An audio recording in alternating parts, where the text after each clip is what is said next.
Hey, what's up, guys? Yeah, sorry. Been running late, as they say. You know how that whole thing goes.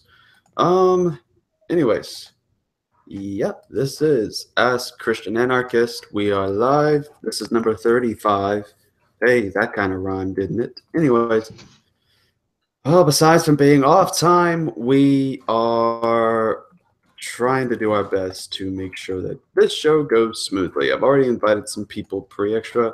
I already realize that maybe some of you aren't going to be watching immediately live since I have been running late, and you probably got disappointed like, hey, where is this guy? I've been wanting to see the show.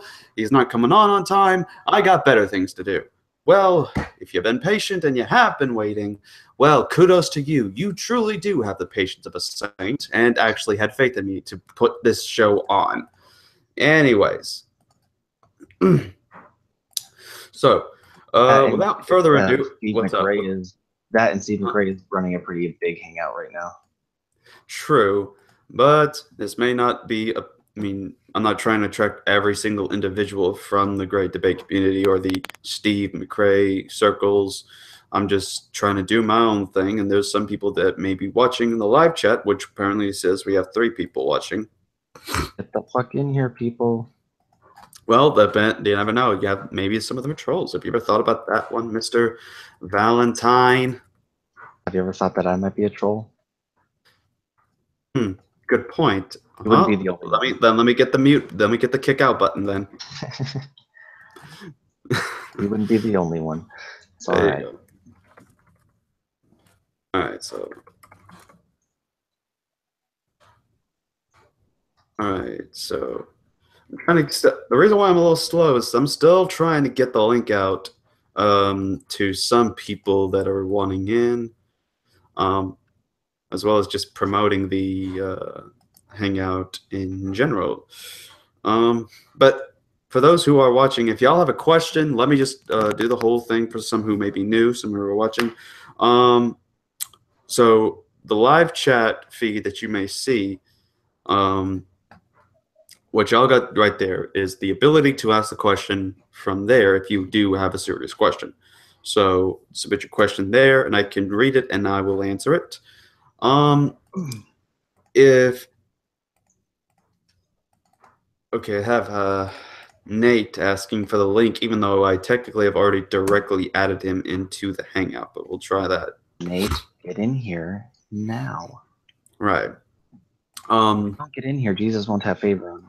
Hang on now. But anyways, if you want to join directly here, just message me on Google Hangouts or on Twitter for the link, and we'll try to get something settled in regards to that. And as far as what else? Oh yes, check the description of this video, and you will see a link for Discord. You can go on there to not just ask for the link via there, but also to join the live stream question and answer thing there, where you can ask your questions there. So Twitter, YouTube, uh, Discord, and what else? Oh yeah, Hangouts.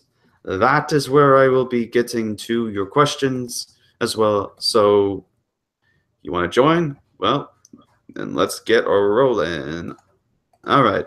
Before I start to break it into a terrible song number. Nothing wrong with a terrible song number. Really, there's nothing wrong with a terrible song number. Oh, it depends on the movie it's from, but there's nothing wrong with a terrible song. What made you think it was from a movie? Well, as long as it's not from Rent, I'm okay with it. Why Rent? I can't stand Rent. Really? It's terrible. I was gonna make a comment, but never mind. Anyways, so far we have nobody in the live chat.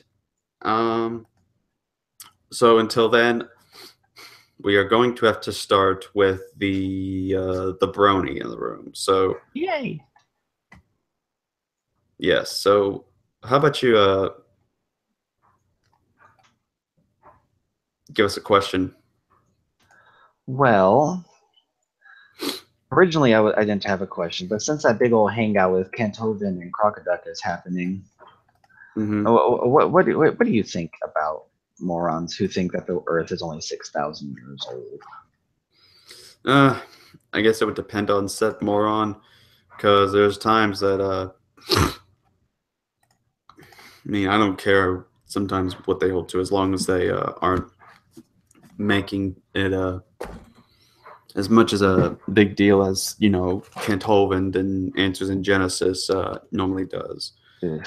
I mean, there are some young Earth creationists out there that's the view they hold to, but they aren't dogmatic too much on that whole issue. It means basically that they're just scientists that have done magnificent achievements in the world, but the one thing is that they have this particular view on how old the Earth is, and they just happen to have that perspective. I forget who one of the scientists was, and Kent Hovind keeps bringing him up, which ironically is they disagree on one thing. Um, is a professor who invented the gene gun, and Gene yeah, like let me see if I can, because it was one of those magnificent discoveries. So let's see here.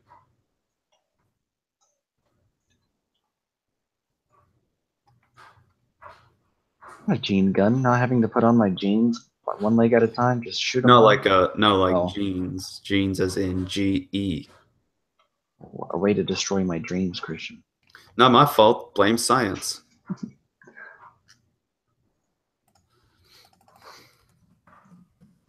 Okay, inventor of the gene. Oh yeah, John C. Sanford. I believe that's his name. John C. Sanford. Yeah, John C. Sanford, who ended up working on the gene gun. Well, at least he was involved in the production of it. He was one of the scientists, along with Ed Wolf and Nelson Allen, who were a team at Cornell University. And this was invented in 1987. Um, What does it and so, do? so looking up on the thing here, it was designed for plant transformation, is a device for delivering exogenous DNA transgenes to cells. The payload is an elemental particle of a heavy metal coated with DNA, typically plasmid DNA. This technique is often simply referred to as biolistics. So he's involved in when creating this whole thing, which managed to do, um, especially in regards to plant cells and such, a breakthrough study there. But at the same time, he believes in young Earth creationism. But he's not as dogmatic about it. And there's actually a video in which I use a clip of his that kind of refutes the whole thing, and what's his name, uh, Nephilim Free tried to say. Like, he tried to mock uh, evolution people, especially theistic evolutionists, by eating a piece of paper and such. And then, in regards to how the debate should be done on this issue, at least in the Christian perspective, he says that that's the one thing that Satan would love to see us do, is to fight on this issue to the point of splitting, dividing the church. And so, simply, it's just he wants there to be at least some unity, but he also recognizes that people are going to hold to their own particular views. Um, and to in that regard, there shouldn't be too much of an issue on. So I respect a young Earth creationist as long as they're not too dogmatic on the whole thing. But if they start um, saying, "Well, we had to evolution is pseudoscience, and we have to absolutely remove it," and they'll simply put the young Earth perspective on a pedestal in regards to the other two views, at least in theistic perspective, um, then I think that's a problem, because you know I don't think one can necessarily know for sure, because of especially if you're a young Earth creationist, on the perspective of rather the days in Genesis are 24 hours or periods of time, because the term yom is a general Hebrew term of a period of time, and so on. So that's my thoughts. Interesting. Now, what do you think about people like Kent Hovind who ask for things like evidence and then completely ignore or change what's actually being said? Well, Kent Hovind is simply someone who is um, someone who distorts the concept of what evolution is. I mean, he does the same thing with with his King James onlyism, um, and everything else for that matter. His conspiracy theories as well. I mean, he doesn't want to accept any responsibility for the tax evasion that he did. So he wants to say blame government at that point. Um,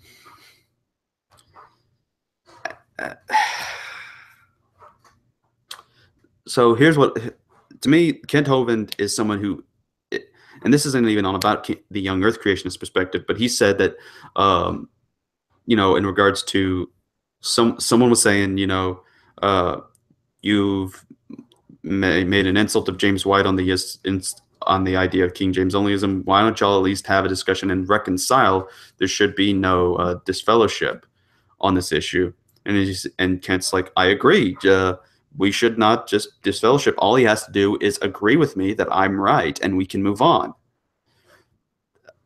This is something he literally did on his Q&A session from a while back, and James White actually reviewed this on his Dividing Line broadcast. I mean, and it's ridiculous too. That's it. That's pretty much Kent Hovind in a nutshell. Is agree with him and move on. That's all the mentality is, and I don't agree with that from any form of perspective, rather it be scientific or theistic, because it's not just issues about evolution. It's about King James onlyism. It's about a major emphasis on conspiracy theories and all these other things that are not going to get a lot of things done, especially in regards to the with preaching of the gospel. Now he's gotten some people saved, and that's good. But what people need to recognize, it's the gospel that saves, not refuting evolution. Because some people are saved through ministries like Biologos, which are theistic evolutionists, and we'll use that to help get the gospel out. So you can't, as a young Earth creationist, say that it does harm when it's actually brought people to Christ. So that'd be the one thing that I would recommend to Hovind to consider is on that issue. But yeah, so that's my thoughts about Hovind, which also goes back on certain young Earth creationists. I'm not going to generalize them all into one category.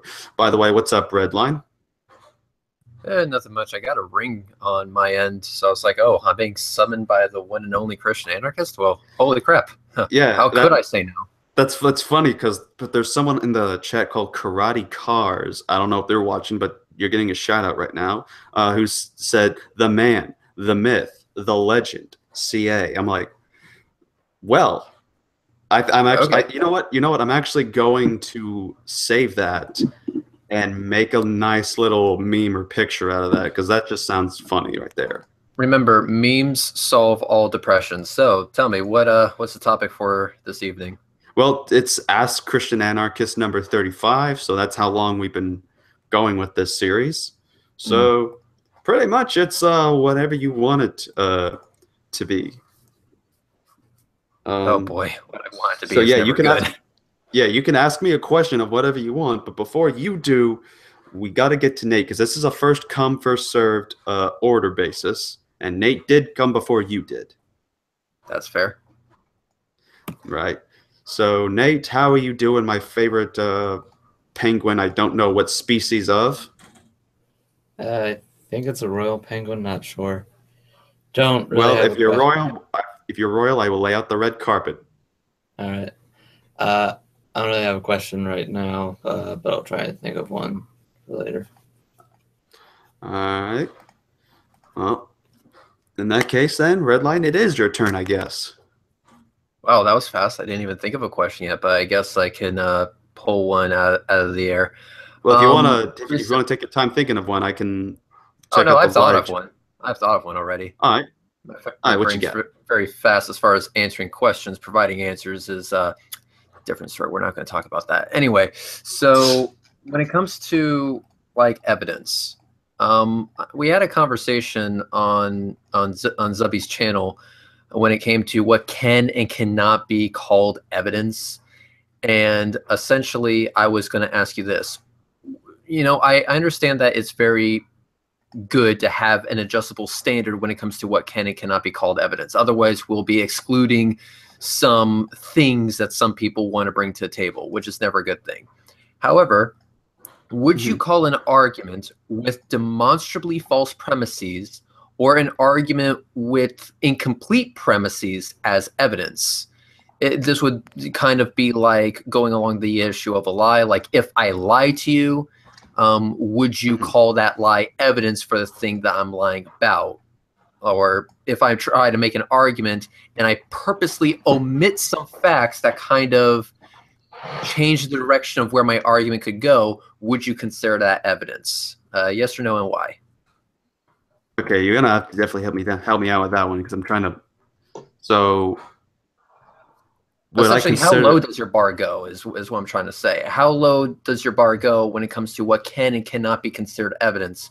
Or you can just ignore whatever I just said and just say, okay, what do you consider evidence? Like, what standard does what I'm saying have to meet before you consider it evidence?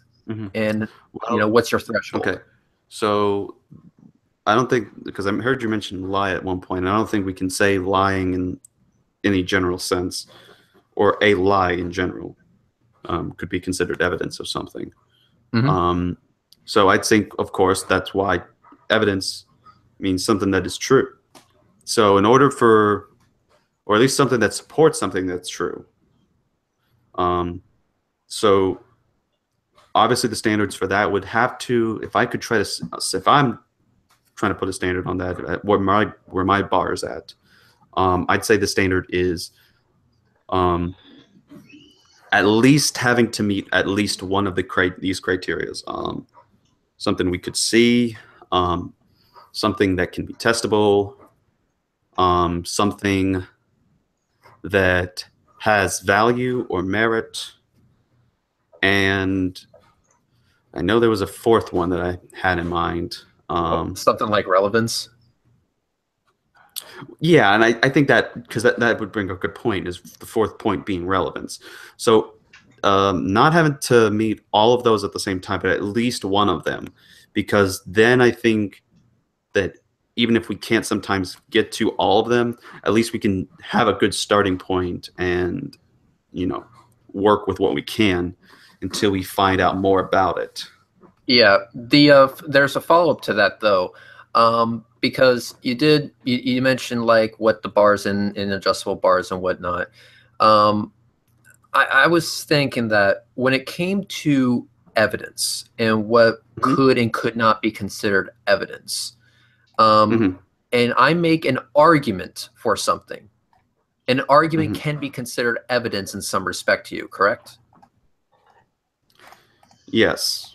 Okay, now what if the argument has, now this is unknown from the point of view of the person making the argument. He's formulating his argument with premises that he thinks are true, but you have already studied this topic and you already know that the premises that he's giving are absolute nonsense. So even though he's saying I have evidence and giving you his argument, would you therefore look back on that argument knowing that the premises are in fact false? Would you consider that evidence, an argument with demonstrably false premises? Okay. So would I consider an argument with demonstrably false premises evidence? Yes, correct. That's my question.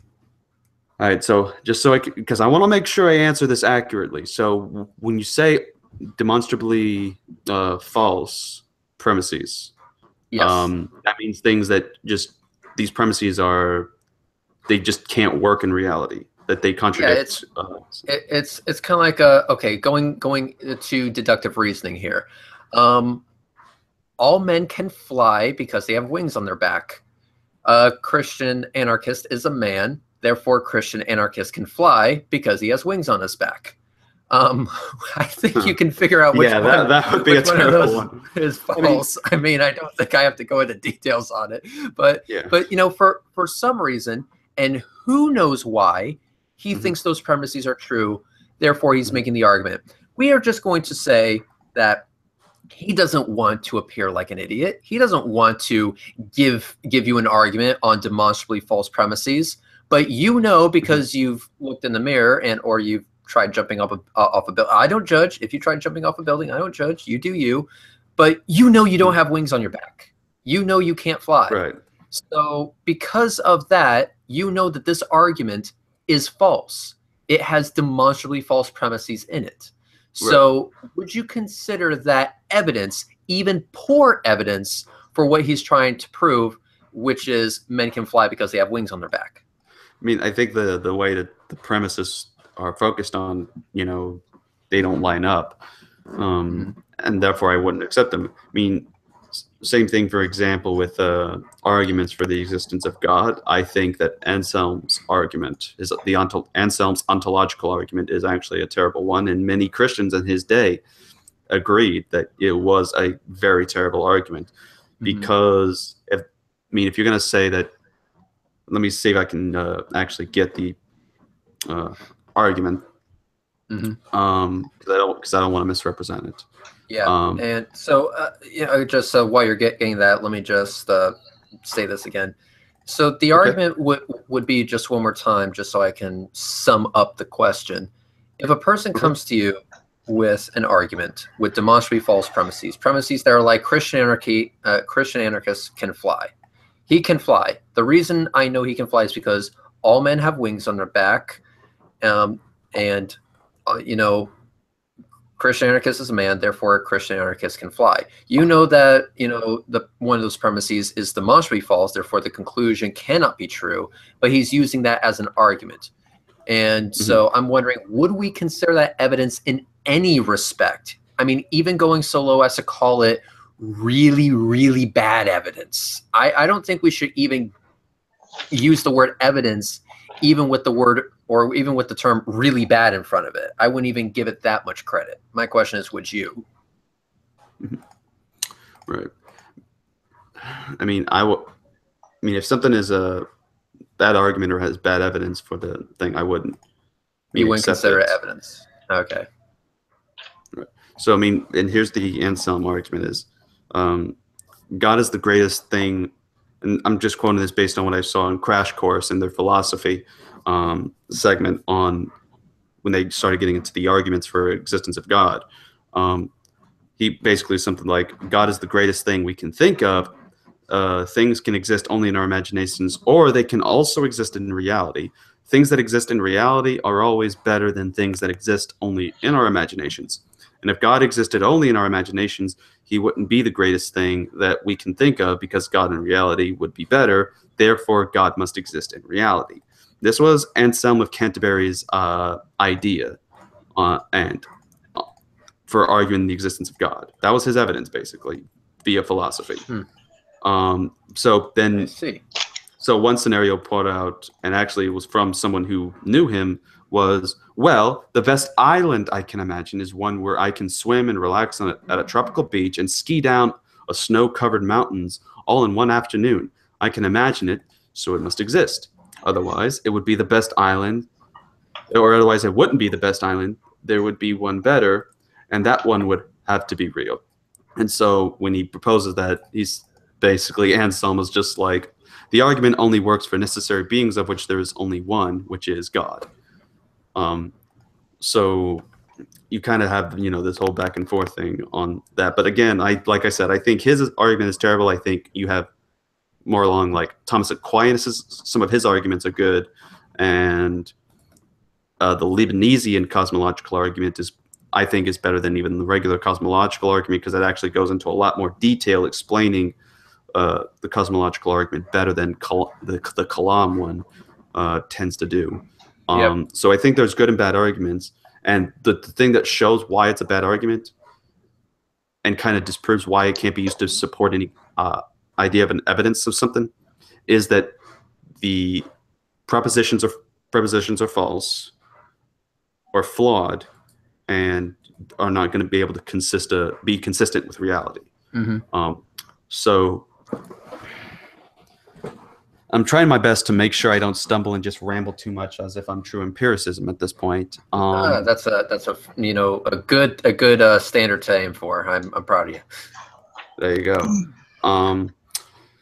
So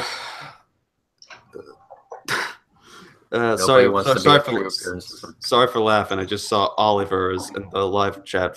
Finally, you can't come in, but you can watch the live chat a bit. If you're still watching, hey Oliver, it's nice to see you still. You're at least watching.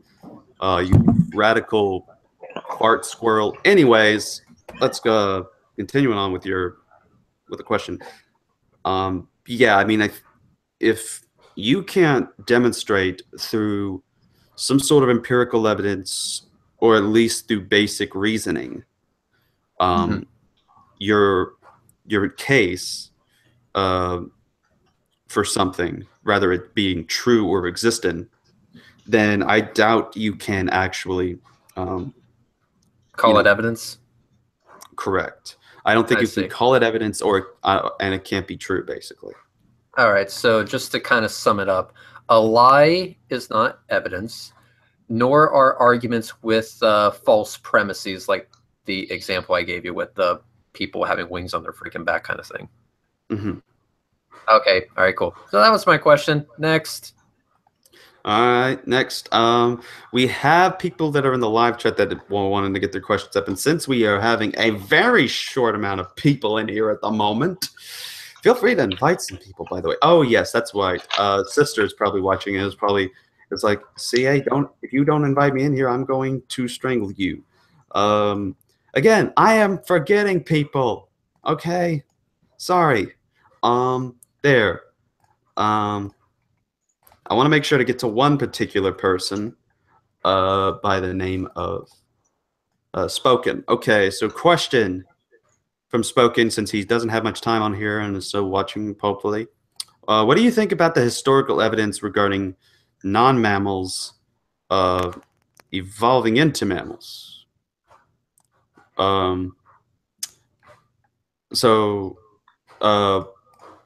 Red, just to clarify, I mean, non-mammals would be like fish and other things, right? I mean, I don't know if fish are mammals or if they're just. I'm having a brain fart right now. They're not mammals. No, fish are not mammals. All right, just double checking because I don't want to say something stupid and later on regret it. Okay. I mean, I think that the evidence regarding those, I mean, it's out there, and that. I mean, we shouldn't ignore it. I mean, so I don't know really what you want me to say about it. I mean, some people would, and this is actually something some people have brought us, like, well, because of this, you can't have God as a creator at this point if these creatures are able to form from this particular phase of the evolution stage. And I don't think that can necessarily be the case. I mean, I think in regards to evolution, God can use it to bring about his creation, because the one thing that I think is needed, this is my opinion, of course, this is, I know some atheists are definitely going to jump down my throat on this one, hopefully not redline, because I can imagine that can go interesting party. Well, depending on your definition, I'm not an atheist, so. Okay. All right, well, just to save some time, because we're going to need to make sure we get as much questions as we can. We'll get into that in the off-air party. But yes, I mean, I say that to me, evolution, at least to me, evolution can only make sense if you have a way for it to have some kind of reason and pattern behind it. Because I think that the way things are brought out in the evolution pattern seem a little, designed in the way that it's going. Is that it's not just simply going down one path to a naturalistic blindness of some sort, but rather that the randomness that is going about during the process, and especially in regards to the reproduction and the genes being passed down and which traits are being inherited, and then which certain mutations happen throughout time. I think these things can only be explained with two things: purpose and design involved with it. So I think God is behind the process. Hello, General Han Solo, who just joined us. And so I think that that's the thing we need to consider from a theistic point of view, because some people will try to say that. But I mean, as I said, um, to me, when I see this and when I, started learning more about evolution in my senior year at high school and then started going into it when I was in college, um, to me, it was just strengthening my faith more. It wasn't making me have doubts about God or not. It made me appreciate the creation more, I wonder if he's especially. actually going that far into it, though. I think he's. I don't think he was asking it to say that. Do you think this is evidence against God? I think he was saying like do you think that it actually happened? Like, we all know that Right, and that's God what I could told have. him, and that's what I Yeah, said God could earlier. have set the first. God could have set the first initial spark into motion, and that's all well and good. In fact, I would say that that is a possibility, which is why I said, depending on your definition, I'm not an atheist.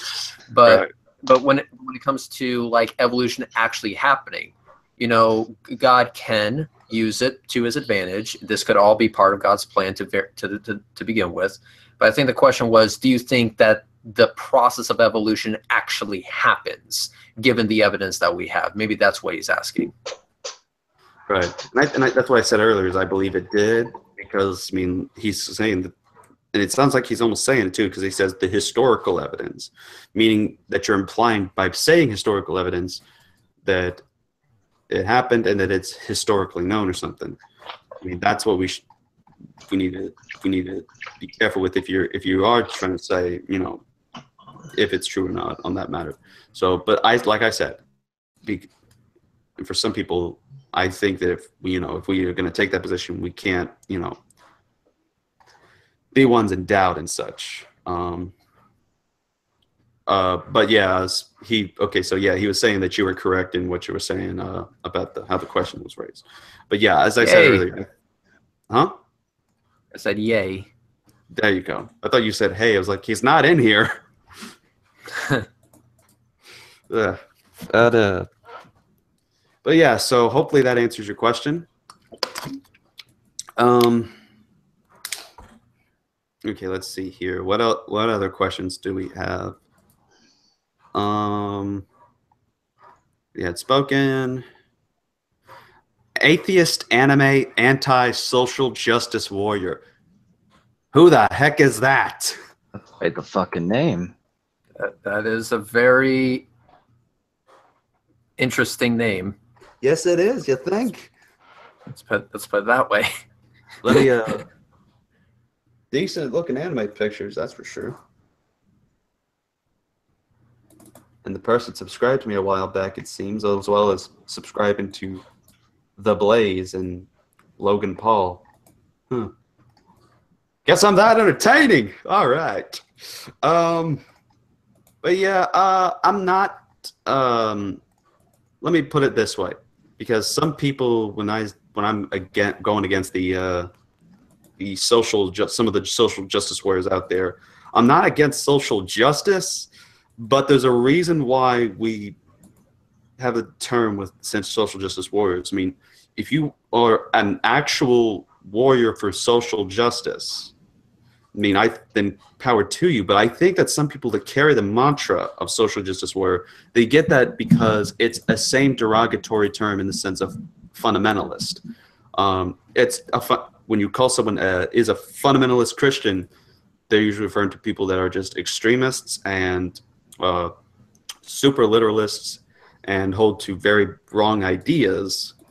But that's not originally what the word meant. The word was actually coined by Christians during the 1900s or the 1800s, and it was simply used to say that we affirm what the Bible says is true in response to the growing the sort of progressive liberal movement of postmodernism in the church, which was basically going about saying that the Bible wasn't inspired. It's possible Jesus didn't exist, but we can still be Christians and believe in that stuff. So That was going on, but they were basically taking sides in a debate thing where one was saying postmodernist, one fundamentalist, meaning they affirmed the fundamentals, the essentials of the faith. Now, I think the same thing we're seeing in the social justice warrior movement today is that when people are called social justice warriors by, rather it be from the left or from the right in politics, it's referring to just people that are just not, very fair in regards to social justice. Like they'll say, at least some of them will say that, well, LGBT, because, and this is based on what I heard a bit about from Chris Reagan, that LGBT needs to is being racist or something because Black Lives Matter made a big problem against the rainbow colored flag, and now the rainbow colored flag. Are you kidding me? Yeah, and so now the LGBT flag has black and brown colors on it because they said because it didn't have those colors, they thought it was racist. Because they thought it was racist, right? Yeah, because the LGBT flag has anything to do with race. Exactly, which that's my point. Is even in Black regards Lives Matters and all those race groups, White Lives Matter, all those people, they have flags for a reason. LGBT had a flag for the same reason, and now they're saying that's racist. Yeah. All right, I'm gonna ask you all a series of questions. Okay, now here's the thing. Is there a certain... Okay, all right, let me see how I can word this. Do you have to be white and only white to be a lesbian? No, of course not. Okay, do you have to be white and only white to be gay? No, of course not. Do you have to be white and only white to be bi? No, of course not. Do you have to be white and only white to be transsexual? No, of course not. No, then we're asking the gay expert these questions. What is the problem? What is the problem? Exactly, and this is why it's not just in a religious versus secular thing on social justice. This is everything is where the problem is. You don't have to be a Christian to see the problems in these. I mean, I have actually two friends who are gay that they pretty much make fun of the social justice warriors for a good reason. One, because there's this whole thing of trying to stand up to gay people to the point of speaking everything on their behalf, and they're like, excuse me, I can speak for myself. And as soon as you say that, then all of a sudden it comes to, oh, now you're persecuting them somehow because they want to have their right to speak on your behalf. And one of my friends who he had something on that Imgur website or something, and he had a picture of his furry persona, which was more of a scaly, if anything. This is what happens when you hang out with him. You start learning the terms. And I regret it. But his picture was photoshopped to have a picture of a vote for Trump hat on because he did lean Republican. As soon as he had that on, he was getting comments of like, I hope bad things happen to you and all that stuff. And apparently people were starting to report the picture for being offensive, and it got taken down. I would call it hilarious, but I wouldn't call it offensive. And people were wishing bad things upon him, like, I hope that the next time you go to McDonald's, there's a hair in your burger. Let's just say a little bit more extreme than that, because cold fries as well. Oh, that's deep. Yeah, but I mean, that's the whole thing. Is that so? If you're gonna say you're a social justice warrior, at least act like it. Because here's the one thing that I've noticed. There was a conversation I saw with General Unsolo between him and Brenda, and when General was basically critiquing Islam and the Quran, Brenda was going at lengths to say, to defend Islam, that there's actually a way to read the Quran and consistently and not come to this whole thing about being jihad or Sharia law and all these kinds of things. But he basically but as General points out, the Quran explicitly has the statements that are on the fundamental that if you don't follow these, you're not a Muslim by any means. You're just someone that's more spiritual in the matter. So they keep going into the whole thing that's not the only person. Other people that are atheists that I've talked to on my channel want to defend Islam. And some of them are in the LGBT community. But as my friend, who's the one that had his Trump thing taken down, basically said, if you defend Islam, then you automatically forfeit defending the social rights for the LGBT. It's that simple. That's how far they're willing to go. They want to defend one thing that is simply a persecuted group in religion, so it seems.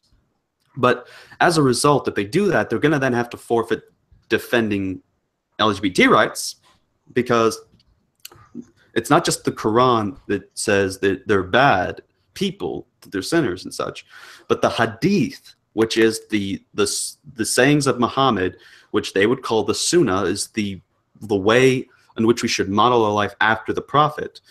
The Sunnah says, in regards to the Hadith, that you should kill homosexuals. If someone is a homosexual, you kill them. There is no exceptions. There is no ifs, ands, or buts. If they're gay, you kill them. I think this was made very clear on the Masked Arabs channel. And he goes, well, you have to read the Quran in Arabic in order to understand it. And he goes, I do. Exactly. I am a native Arab. I read this stuff. I'm telling you, this is exactly what it says. Don't say I'm strawmanning the thing. I can read the text for myself. Exactly. And that's what I like about, especially not just in Christians, but atheists as well, in regards to that issue, is that the people will try to use that issue is read it in the Arabic. Well, not only read the Quran, but the Hadith as well in the Arabic. I think the social justice warriors that are going the way of saying, they're defending Islam in that sort of way, and also going to defend homosexuality or the LGBT community, and not seeing just how messed up that is. It just goes to show that they haven't really done their research on it, and it also shows why most of the social justice warriors out there aren't willing to actually debate the issue. They want to have these things known as panels and talks where it's always a one-sided conversation. They're up on stage and you have to sit down, be quiet, and listen. Pretty much. I don't see that as any way of progressing the conversation forward, because essentially, and I'm just going to say this, I understand this is your hangout, so I apologize in advance, it's going to turn into a circle jerk. No one, how does that help anyone? Essentially, you're turning your position, or you're turning this conversation about this position into an echo chamber, which isn't a talk at all. It's a lecture. I'm sorry. I have more important lectures to go listen to. Something that's actually intellectually stimulating. Not this crap that is like nails on the chalkboard of my mind. Right. Yeah. Yes, it is that bad. I did use that example, nails on chalkboard. That's exactly how it is. Exactly. I can already hear it. But yeah, I mean, bottom line, so I don't take too much time on this question, because in about, I'd say 90 or 80 minutes, we're going to have to wrap things up. So I want to make sure we have time to get to some of the people that have just come in here. But yeah, I mean, if you're going to say you're a social justice warrior, then actually defend social justice and not simply focus on one exclusive issue and then forsake everything else. I mean, here's the thing.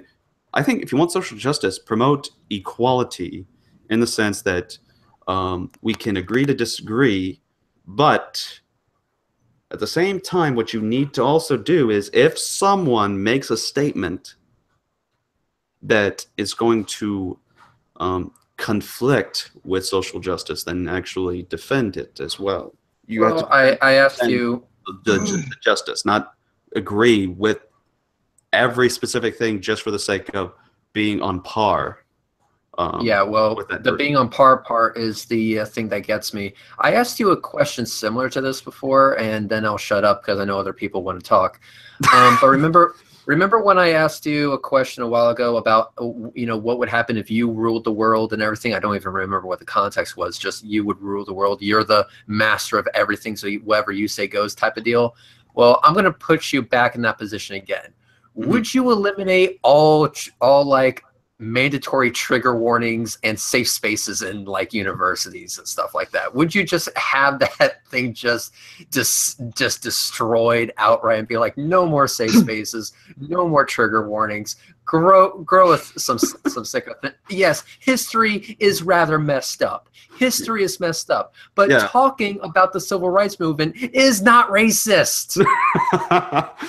Yeah, I mean, I think we need to eliminate that, because otherwise, if we don't, I mean, you can make the whole world a safe space if you just eliminate these small ones, because that way, at least we're getting along. We can talk about these things, and therefore, you toughen up, and you don't get triggered in the future. There you go. So, okay, I'll shut now. That's just cool. But anyways, I do thank you for your question. The first question, that was just a really short question. That really got a lot to talk about. I don't even know if they were still in there. But either way, it's there now. I want to get to one more question, or actually a couple more questions. Hopefully answer them real quick before getting to the people in here. Because one of them I know might not be able to stay too long. At least I don't know, because I know sometimes he's busy. Oliver, thank you. At least you're not in here, but you're at least able to ask a question, Ollie. Was Anita being talked about here? I guess in a sense, yeah, we were kind of discussing that kind of deal, I believe. I forgot it. Now I forgot who Anita was. Anita Sarkeesian. Yeah, I'm trying to remember, like, what did she do? She was doing the tropes and video games type of deal, and the whole Gamergate deal, and games are sexist and stuff like that. Yeah, now I remember that chick. Yep, I remember. Yeah, I mean, that's the kind of social justice warrior. Extraordinary women in history. So she got 5 videos. Each video like made her $20,000 each, and then you guys think, holy crap, this crap is horrible. Why is this a thing? I don't know, right? But yeah, he said he had to reset his computer, and it sounded like we were talking about Anita and Sargon this week with VidCon.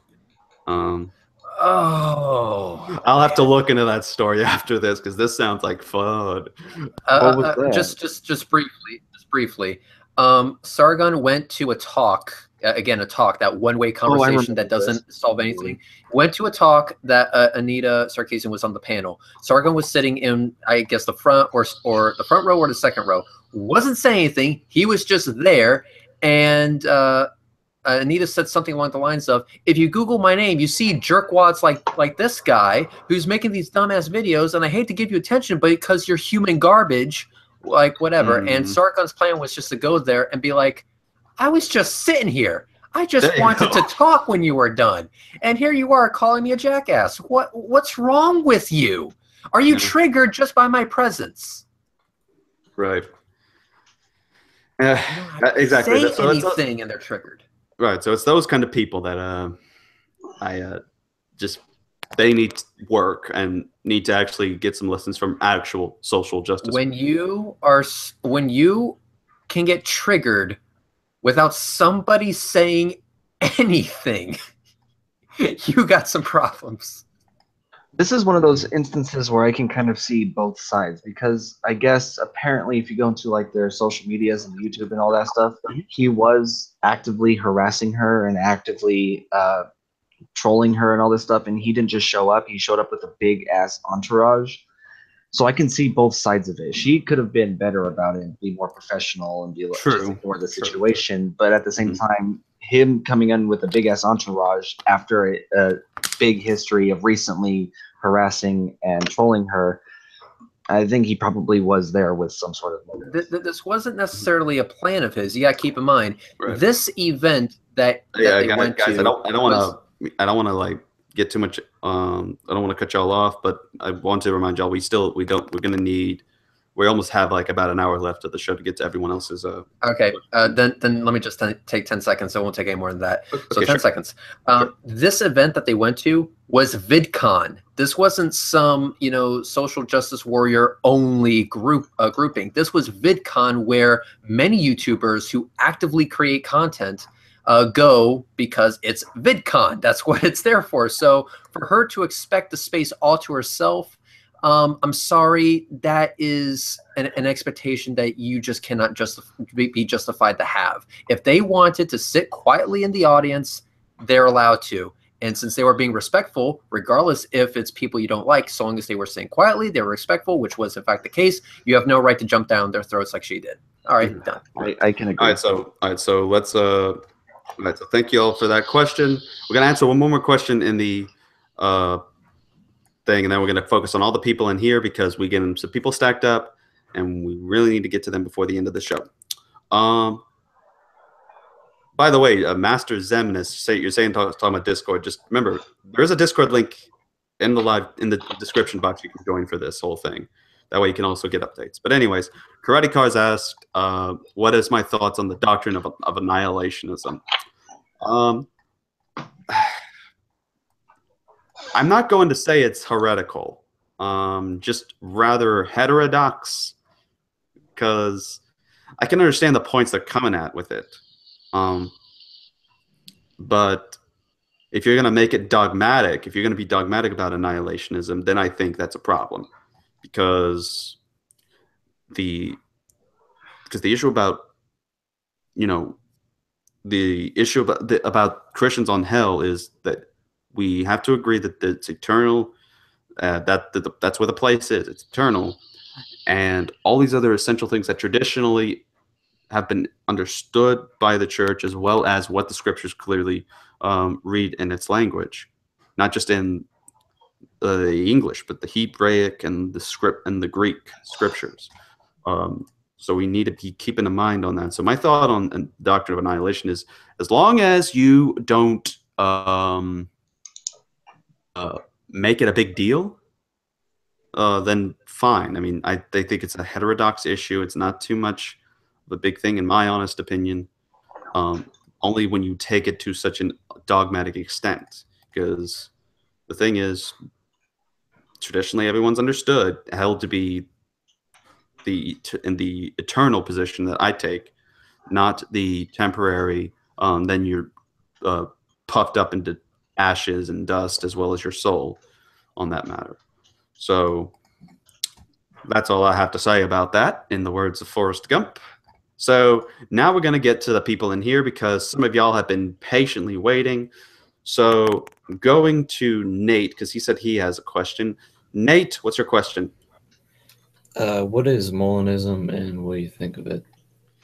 Okay, so Molinism is actually a very interesting one. It's popularly argued by people like William Lane Craig, and that is that it's a theistic view in the same sense of Calvinism and Arminianism. It's pretty much a view about the sovereignty and foreknowledge of God, where it was invented in the 16th century by a Jesuit theologian by Luis de Molina, and that's where we get the name Molinism from, is from Molina.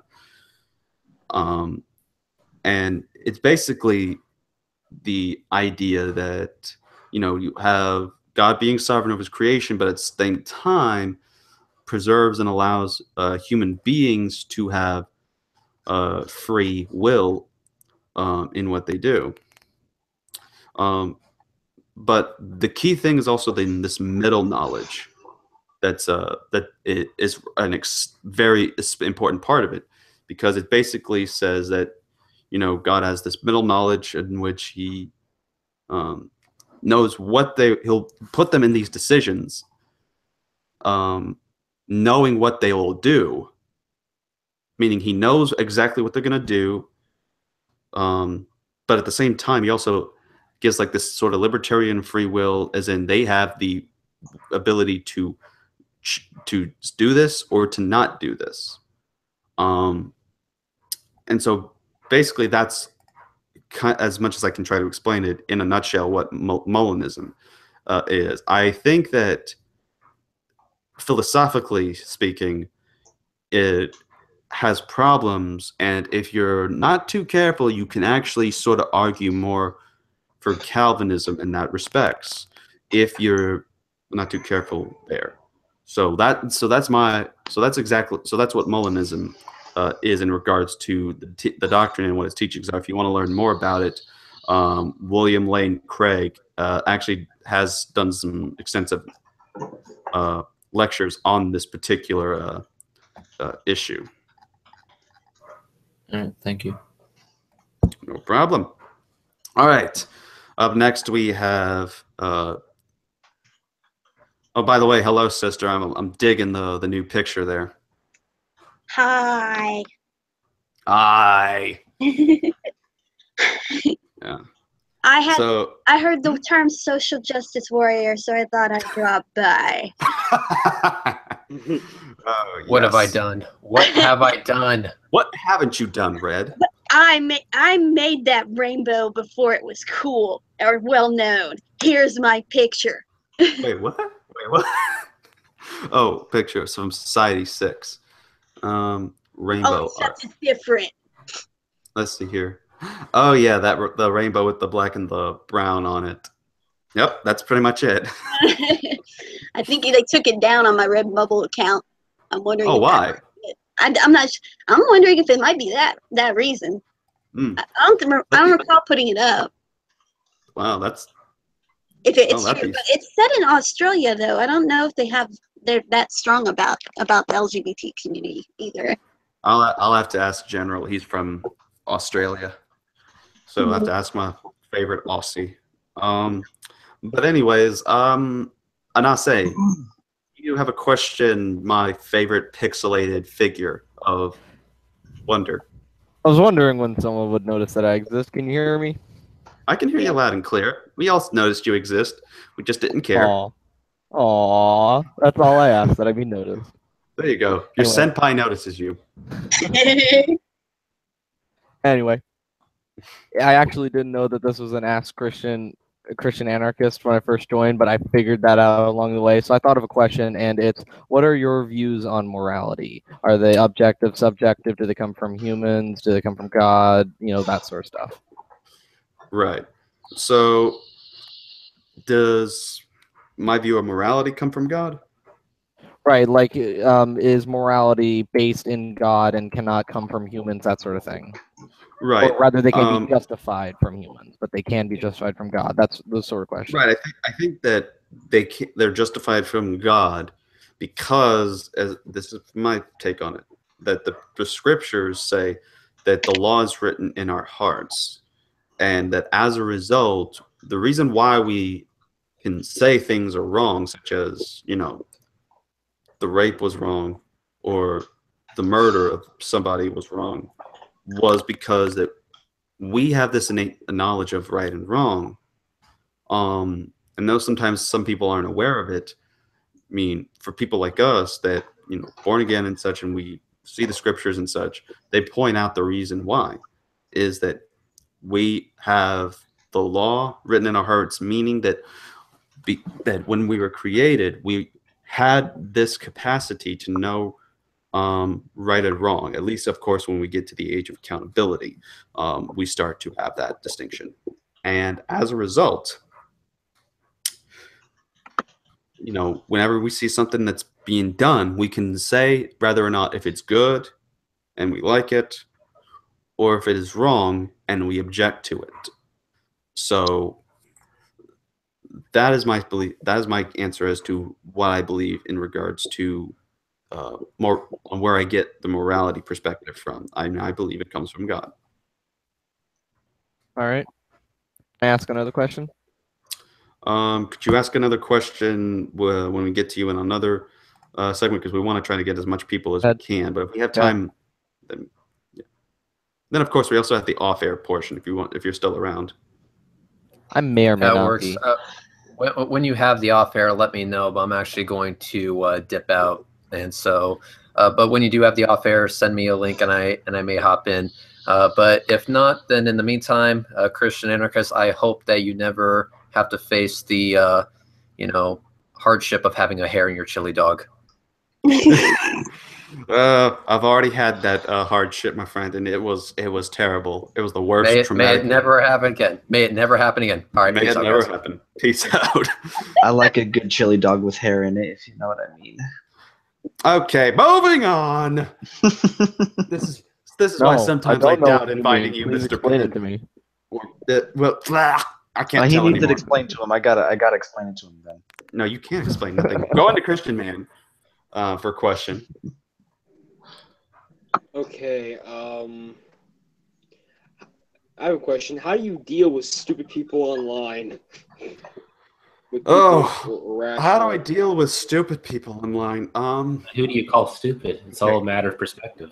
There's All right, a lot of hold people on, I hold call on. stupid. It's an important question. It needs to be answered. Okay. All right. So the first step into dealing with stupid people online,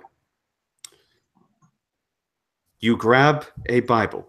Doesn't matter if you're religious or not. Just grab it. Step 2, go to your living room chair.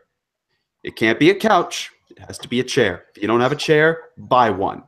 Now, once you do that, then you must lay in it and ponder on the world's greatest mysteries and think, why did I get in that conversation? Who was this person? What did they drink that caused them to think these things? And then after you ponder, just simply have a nice cold glass of milk with some cookies, preferably Oreos, lay back, go to sleep, and if you don't go to sleep, or if you wake up, then you realize that it was all a dream. But if you don't, then you have to realize that you're going to have to learn to get used to it by listening to music. That is how you deal with stupid people online. Feel free to write that down, people. Or just go pin Valentine, everybody. Or you can do that, but I like my way better. Stupid people. Yeah, or you can do my way because my way is better because it has a story to it. I tell you what, if I could put that on a pamphlet, that'll sell millions. I guarantee you. On a T-shirt. Exactly. I don't know. On a T-shirt. I don't know. I like to go full Hitchens mode on stupid people, and Hitchens was fairly successful. True, but also there were other people that were just as successful. True. I personally But prefer Hitchens is more fun. Ragey autist on people, but that's just me.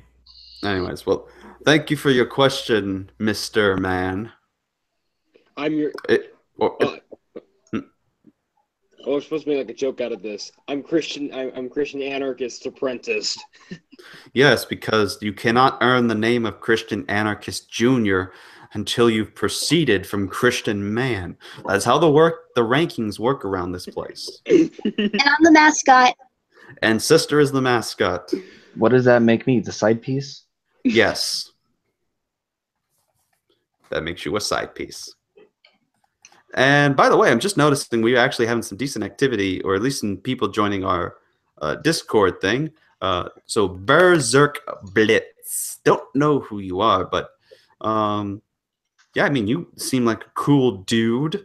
So feel free to hit up our chat, and we'll get something going. You know what I'm saying? Anyways, but yeah. We had Karate Cars in here earlier on that, so who knows? Maybe he might still be watching, maybe still be joining us later, but you never know. At least while I'm still being weird. Anyways, to make the weirdness end, we're going to move on to Mr. Trill. Oh. And before you ask your question, make anyone who's still watching, because I see 7 people are, if y'all have a question, link it in the live chat, and I promise I will get to you. But until then, we're gonna answer to Mr. Thaddeus's Trill's question. My Southern coming out. So first, why in the world did you get yourself entangled with the Calvinism thing, and why and what? And are you on? And do you think Matt Slick and those people are like all smart and stuff now, or do you still have a different view of it? Right. So the Calvinism thing, think Slick is smart. there's actually a video that I will always point out to people of as the day I became a Calvinist is regarding this particular video from a while back. And unfortunately, it says I can't even go that far in the thing. So let's see. But there was a hangout, and I'm going to have to see if I can find it. But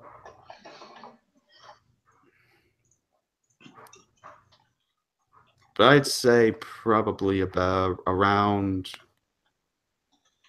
a year or two ago is when I made a particular video in which I brought in a few Calvinist friends of mine, and I had some questions after having one answered about what Calvinism believed, and so I decided to have a full hangout so that way I can examine both sides of the views, so that way I can have an understanding of it.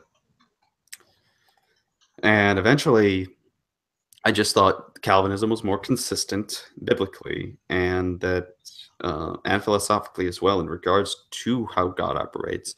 And so I just decided to read more of the literature and stuff to see how it works. And to me, it just makes sense. And very edifying literature as well. I mean, it was stuff that I've been craving, but I could never get from some of the Arminians, at least that I'd seen. But as far as Matt Slick and some others go, I don't agree with all of them because there are some that are just very, very pro-Calvinism, like All for His Glory Alone and a couple of others who basically say if you're not a Calvinist, then you're not a Christian, or that you're not a consistent one. So I wouldn't go that far. I think Arminians are Christian, and I even go to a church with Arminians. So I accept them as brothers. I believe Methodists, which are Wesleyans, I believe they're Christians, and that I would fellowship with them. But so, I mean, sometimes Matt Slick says some smart things when he's talking about the right subject. Now, in regards to the whole evolution, atheism thing, I think he tends to, that's where his weak suit is on that issue because, I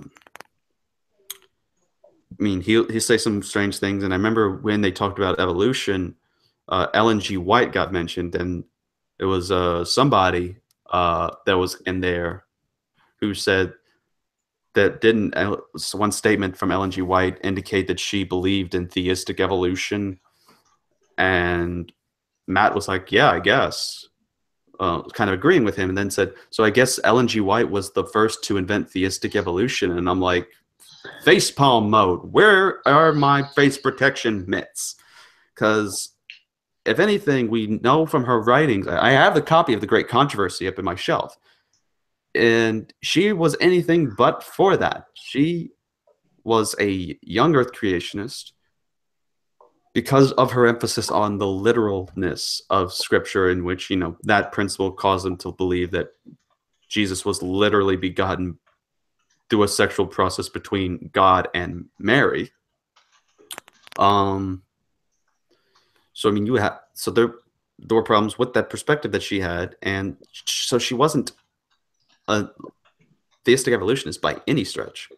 So I found that hard to hear from Matt Slick, who says that and agrees with him on there, but on his Carm article, he says that Seventh-day Adventism popularly endorsed or made popular the young earth creationist perspective, and that's what she was. And it was because of her literal beliefs in the Bible and such. That is what he said in his article, and now he's contradicting what he wrote in an article. So, I mean, it's things like that that make me question about sometimes what they do. But at the same time, when they're talking about certain things, then they're smart on it. But when it comes to behavior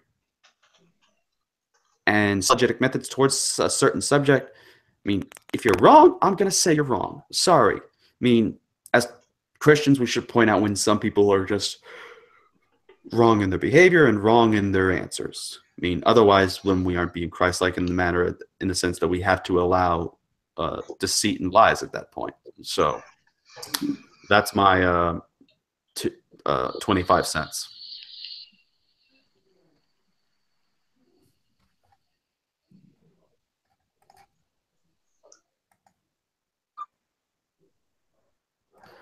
I don't know if you're still there, but I don't know if that answers your question or not, Dad.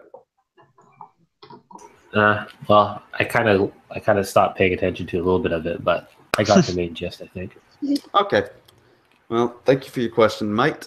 Before we get to, because I see we're already getting some questions in the live chat again, and I think, wow, we got a, so Berserk Blitz was a Zemnos or something that we have Master on. Zem. Yeah, huh? Master Zemnis. Yes, I believe he's one of your friends. I think so. I think he must be one of my subscribers. Ah, well, any subscriber of Master Zemnos is a subscriber of mine. Great. Now my he asked the question on a Q&A on my last video that I made. So I remember him very well. Kingdom Hearts. Yeah, right on. Kingdom Hearts fan. Did Zemnis actually ask a question though? Because that's one thing. Because I don't. Let me see. Yeah, Zemnos, if you do have a question, feel free to ask, my friend. What in the world is this? Kevin the Calvinist, Barry the Baptist, Lenny the Lutheran, Perry the Pentecostal. Interesting. Well, only such stuff can be espoused by Mr. Zemnas. All right. And I say we got a Mars, cars, or whatever. I can't even tell what the picture is on that. I'll have to look at that later because it looks like JoJo Bizarre. But yeah, sister, do you have a question? And also welcome. And how you doing? Oh, okay. Let me see. You know how do you deal with your pastor making subtle remarks about a Facebook post and him using it in his sermon? Using a Facebook post and using it in his sermon. Well, that depends. I mean, like, could you be a bit more specific on like what he's doing with that? Well, my pastor said this morning, he said Sunday morning, saying that how did he word it? Are you saying he plagiarized something you wrote?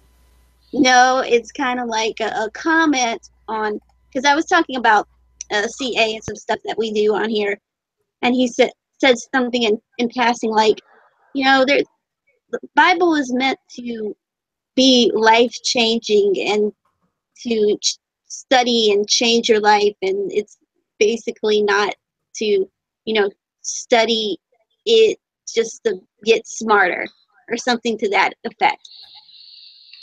Mm-hmm. I argue with flat earthers, and I can't follow that chain of logic. I honestly, I have no idea. All right, so wait, so repeat that again. So, like, how is he trying to use it? He said something along that the Bible is supposed to be a life-changing experience to change your life in your I guess in daily habits and stuff like that, or something to that effect, and not meant to be for just simply studying just to get smarter. Mm-hmm.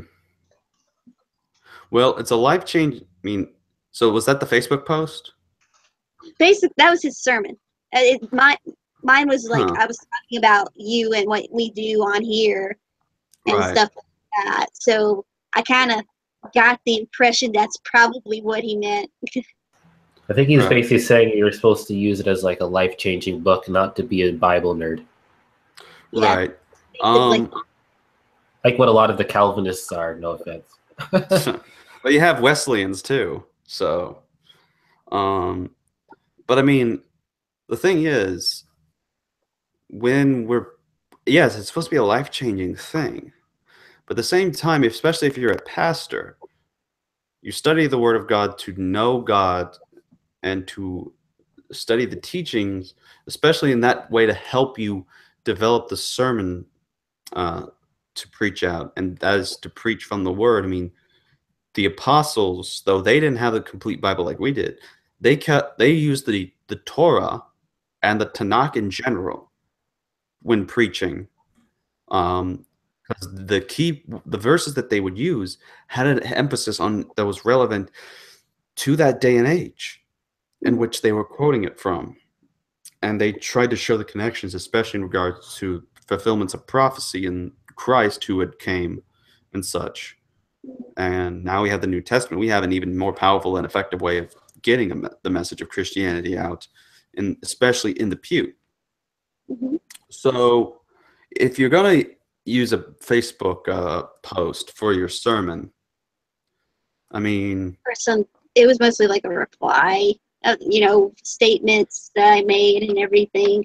So what opinions I'd said, possibly. So was he responding to what you said about your conversations on here? But basically, yeah, and some other stuff that I kind of, I was kind of curious about certain subjects. So was he being negative about people that were trying to study theology like we do, or study the Bible like we do? To me, it seemed that way. You have to listen. Well, if that's the case, because that's right. Because like I said, because like you're saying, yes, I haven't heard the sermon, and I'm not really good at trying to detail after detail after detail. But well, I was slightly. Have you talked to him? Have I talked to him? Did you talk to him about it? Nah. Yeah, did you talk to him? Well, that would be the thing that I would want to make sure, because that, especially if that's coming from a pastor, that's definitely something serious. Is if they're gonna go about that, almost if it sounds like this, that he's just saying that we can we don't have to really study too much into the Bible, when there are verses about that, about us studying the Word. So one of the things is, you don't want to go into false doctrine, because we got so many thousands of denominations that, some of them it's in error, but it's morally ignorant, more or less for ignorance sake. They didn't know, and there's some that's like, and here you are having a flock, and you were a founder, and there's a possibility of you being responsible on judgment days of some stuff that you took out of context for your own ego's sake. Mm-hmm. Right. So here's a verse that I would point out. It's 2 Timothy chapter 2, verse 15. I'll be using King James just because that's the translation I have on me at the moment. And it's simply this: study to show, and we'll go to verse 14 actually, because that's where a good bit of context is. Of these things, put them in remembrance, charging them before the Lord, that they strive not the words to no profit, but to the subverting of the hearers. Study to show thyself approved unto God, a workman that needeth not to be ashamed, rightly dividing the word of truth. So we need to study ourselves. We need to study the scriptures in order to show that we're approved unto God, because we're correct in our beliefs and such. You have in the next chapter, 2 Timothy chapter 3, verse 16 and 17, all scripture is given by inspiration of God, and it is profitable for here are the things it's profitable for: doctrine, meaning what is our teachings of God; for reproof, for correction, so in case someone's in error, you can correct them and such; and for instruction in righteousness, meaning if you want to live the righteous life in the Christian faith, then the scriptures will guide you into that. And then it says, verse 17 shows why that these are written for those purposes. It says that the man of God may be perfect, perfect in the sense of justified through his faith in Christ, especially in the word, thoroughly furnished unto all good works, his fruits that come through also through sanctification. So there is a very big importance in which we need to study the word. And the word of God will help us with these things. And in fact, in Acts 17:11, we show that Paul had preached to people that were in Thessalonica, which that's what he would write to the people in First Thessalonians and Second Thessalonians. And he said that those that were preached there, the noble ones were those that they received the word, that referring to the spoken word that he was given, the gospel that he was preaching with words, with all readiness of mind, and search the scriptures daily, whether those things were so. So he's saying, don't just believe what I say. In fact, these people were noble and wise because they didn't just take what I said, they went and studied the word of God to check if what I was saying was true, and they converted as a result. So the studying of the scriptures and the searching of the scriptures shows that it's important, and that the apostles made this an emphasis. Hebrews 4:12 says, "For the word of God is quick and powerful and sharper than any two-edged sword, piercing even to the dividing asunder of soul and spirit, and of the joints and marrow, and is a discerner of the thoughts and intents of the heart."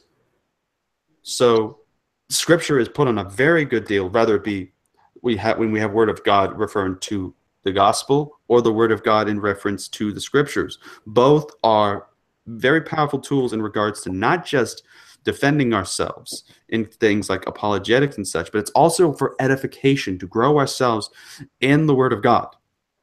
And so we need to study it in order to, know what is sound doctrine, and to edify ourselves just in case we find ourselves to be in the wrong on things. Otherwise, how will you then know if you're in false doctrine? How will you know if you're not in a heretical denomination? You know what I'm saying? So that's all my thoughts are on that particular issue. Okay. Thank you. No problem. So let's see. So we don't have Zemnis going to be asking a question because playing games with not everybody has a with question. witchcraft. Like, I'm not sure if that's okay. Wait a second. Okay, I think I'm all good. Besides, okay, so this I guess is somewhat of a question. He's asking, playing games with witchcraft, like Kingdom Hearts. Not sure if that's. Oh okay. no, not this rabbit hole. I actually already answered something. I made a like a little response and a couple videos in regards to like, you Christians watch anime and all that kind of stuff because You're idolatry. Your humor. Because some of the things about it is this. I'm just going to respond in a way that Vic Mignogna, a voice actor in anime and video games, has responded to this type of issue. And I think this is a pretty fair case. I mean, if you're going to watch something, you have to watch, play, or something like that. If it has something that is opposing of God in some way, or does not have Christian influence, just only play or watch if you don't feel it affecting you. If it's not going to affect your walk in Christ and your faith is strong, you can differentiate between these things, then that's fine. You go and do that whole thing. So, I mean, it's quite ridiculous to say that because it has these things, and we can't get rid of it. If that's the case, there are witches, there are pagan stuff in the Bible.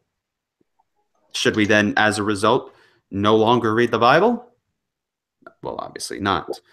The point is that the medium that is used with video games, and especially certain games, is that they're very broad. So, oh yeah, and Zemnis is saying that, sister, this might make you jealous. Zemnis has actually met Vic Mignogna. Mm-hmm. Yes, So, Buck Knuckles. yeah, there you go. You met Vic Mignon. I can't even say his last name. It's Mignogna. It's like a spaghetti. Mignogna. Yeah. Lasagna. I thought it was he something met- more like Mignonia or something like that, not Mignogna. Yeah, that's how I pronounce. Well, anyway, the question I wanted to ask is, to him? yes. What's the question? Did you ask him to say a line as Edward Elric? That is the yes is the only acceptable answer. Yeah, but while he's typing that, if he's still watching too, I don't have the YouTube live chat open, so just go ahead and tell me in the Hangout side chat. I will. But going back to his question, here's a passage from 1 Corinthians chapter 10. And in this passage, you also see this in Romans 14 as well, which I'll get to that one later, because that's actually my favorite thing, is Veckel saying this is a Romans 14 issue. And there's a reason why he says this. So, for example here, so we're going to start with verse 24 of 1 Corinthians 10, which says, "Let no man seek his own, but every man another's wealth. Whatsoever is sold in the shambles that eat, ask no man for conscience sake. For the earth is the Lord's and the fullness thereof." So now we're going to be issuing with feasts and foods on this matter, because that's the one thing that divided some Christians back then, is some were Jews that were converting, and they still had were committed to the dietary laws, but they submitted this to Christ. But some Gentiles, they weren't obligated to follow the Mosaic covenant, especially within the dietary laws, because they were Gentiles, and therefore the covenant did not apply to them. And so they were eating the unclean foods and the meat that was offered to idols. So in verse 27 it says, "If any of them that believe not bid you to a feast, and ye be disposed to go, whatsoever is set before you, eat, asking no question for conscience sake." So he's saying that if a non-believer invites you to a feast, and there are things set before you, eat with asking no questions for conscience sake. Meaning the food's there, eat, don't offend your host. But then it says, but if any man say unto you, this is offered in sacrifice to idols, eat not for his sake, showed it, and for conscience sake, for the earth is the Lord's and the fullness thereof. And it's referring to, if you invite somebody into your house, and says that the meat is offered, or no, this is how my pastor actually put it. If someone offers you food that has been offered to idols or something, but they are offended by this and they can't eat this because of that, then don't eat it for his sake. Be like, you know what? I don't have to eat this. What you got on your plate? I want some of that, and eat it for conscience sake, because if you eat it in front of him, that might cause him to stumble a bit. Try to help people in that way. So my suggestion would be, and let's actually, before I continue with that, let's just go to Romans 14, because this actually makes it a whole lot clearer on the matter. Him that is, starting at verse 1, him that is weak in the faith, receive ye, but not to the doubtful disputations. For one believes that he may eat all things, another who is weak eateth herbs. So again, here's a more clearer distinction on people who are Gentiles and they're eating meats and such. But then there's some that are Jews that are converting to the faith, but they only still focus on the dietary laws, and as a result are eating herbs. Let not him that eateth despise him that eateth not, and let not him which eateth not judge him that eateth, for God has received him. So both are in the same body of Christ, even though they have different ways of doing things. But it basically says that, who art thou that judgest another man's servant?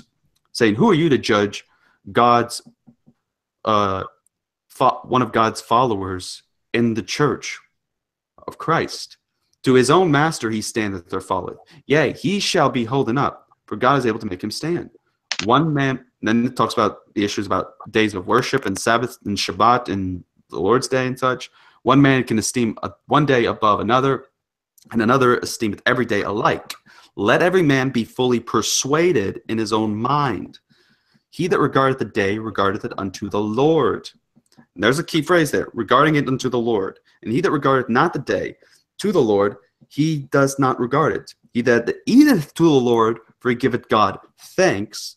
And he that eateth not to the Lord, he eateth not and giveth God thanks. So the issue is simple. When you have, say, a difficult issue about a game that has some things, maybe that is just one thing, because some people have, that whole perspective on things, but focus about, realize it's just a secular game. There's no, as 1 Corinthians actually, and I think it's actually in verse 12, 13, or 14, I forget what the specific verse is, because it actually talks about the food to idols, and it says that, for we know that these things are from idols. They don't exist. Idols they don't exist. They're these gods that they claim they're from, they're false. And as a result, we should take notice about them and be like, it has a point there. We know that the witchcraft stuff is bullcrap. It's not going to happen. You can say, Alabalabafafososha. And what happens? I mean, really nothing at that point. It's just someone making some spells. I remember some people that I went to school with, they indulged in this kind of stuff and claimed to be possessed by demons and such. But in reality, I mean, I've seen this before. They were just LARPing and were dedicated actors, especially since they were actors to begin with. Oh, I want to add on to this. Mm-hmm.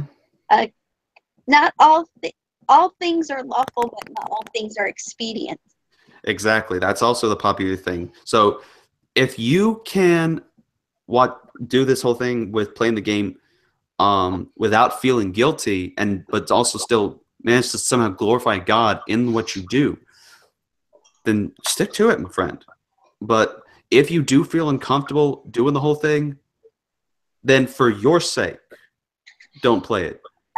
That has to be the whole thing. Is what about how do you feel on the issue? Because if it makes you feel uncomfortable, I mean, just like you don't want to keep doing something that you get stressed out about, then don't do it. But I mean, but again, if you are fine playing the game, Karate Cars is saying that because of my chant, I turned her, or I don't know, because I can't tell the gender thing. But I turned Karate Cars apparently into a newt, so therefore sorcery. There you go.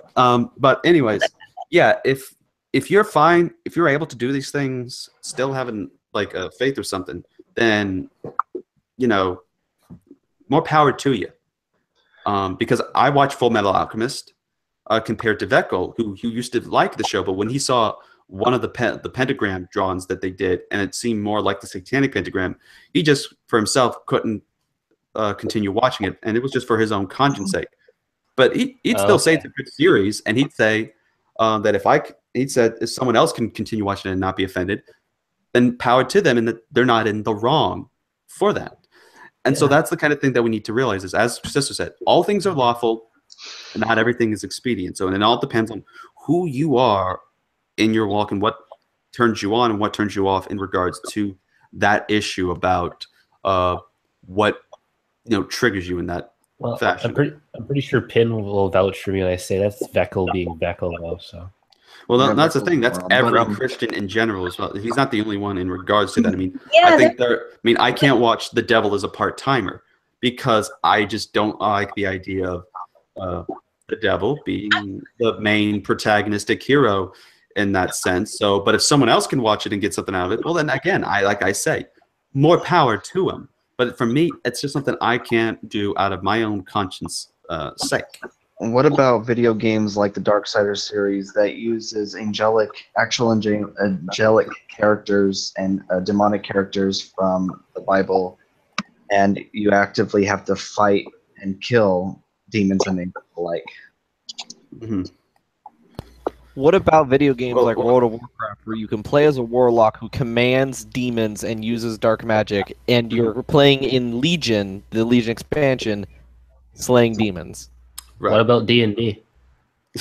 Again, like I said, all things are lawful, not all things are expedient. It depends on the individual, and rather or not if you can do these things while still seeing the sight of God and be comfortable with it. There's a group that I actually got to meet at the Louisiana Anime Festival that I went to, and that was Geeks Under Grace, and it's literally a ministry that's aimed to getting the good news out as well as getting a nice, decent community